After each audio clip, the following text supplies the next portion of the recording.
Hi, welcome to 3 Minutes of Wine Science. In this session we are going to investigate how increasing temperatures in the context of climate change affect wine quality and how growers can adapt to this new situation.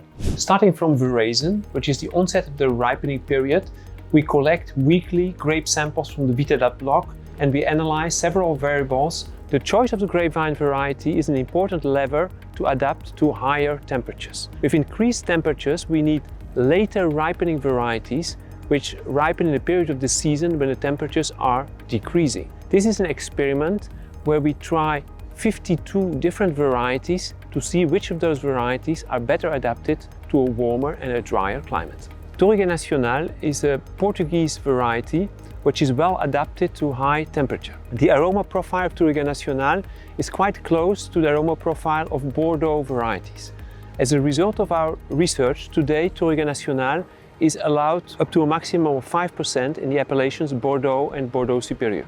Touriga Francese is a Portuguese variety which even under high temperatures accumulates a limited amount of sugar, and after fermentation the wines produced are relatively low in alcohol, which is interesting in the context of climate change. Cabernet Sauvignon is a late ripening variety which used to struggle to reach full ripeness in the Bordeaux area. And this explains that only 23% of the area is planted with Cabernet Sauvignon. Now with increased temperatures, Cabernet Sauvignon reaches more easily full ripeness and there's room to increase the percentage of Cabernet Sauvignon in the Bordeaux blend.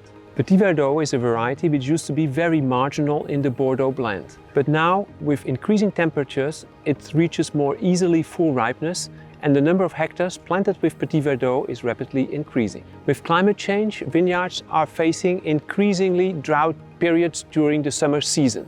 An interesting adaptation to a drier climate is the use of drought-resistant plant material. This means drought-resistant rootstocks and drought-resistant varieties. Grenache is a Mediterranean variety which is incredibly drought resistant. You can find this variety in the southeast of France or all over Spain. In Spain, in some areas, Grenache is cultivated without irrigation with as little as 350 mm of rainfall.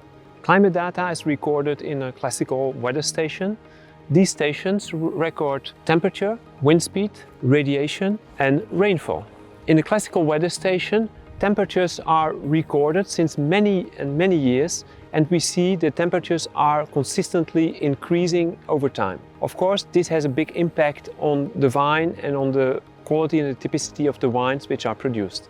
Most vineyards around the world are grafted on rootstocks. There are huge differences in how rootstocks respond to drought. In this experimental block, researchers from Bordeaux Sciences Agro team up with colleagues from INRAE and Bordeaux University to investigate how rootstocks impact drought tolerance in vineyards and also their impact on quality parameters in the wine. The rootstock 140 Ruggieri is very well adapted to dry conditions, and so this rootstock is gaining importance in the context of climate change. The climate is changing and wine growers need to adapt in order to continue to produce high quality wine. The diversity of plant material, including varieties and rootstocks, is a major lever to accomplish successfully these adaptations. Researchers from Bordeaux Sciences Agro are fully dedicated to select the plant material of the future.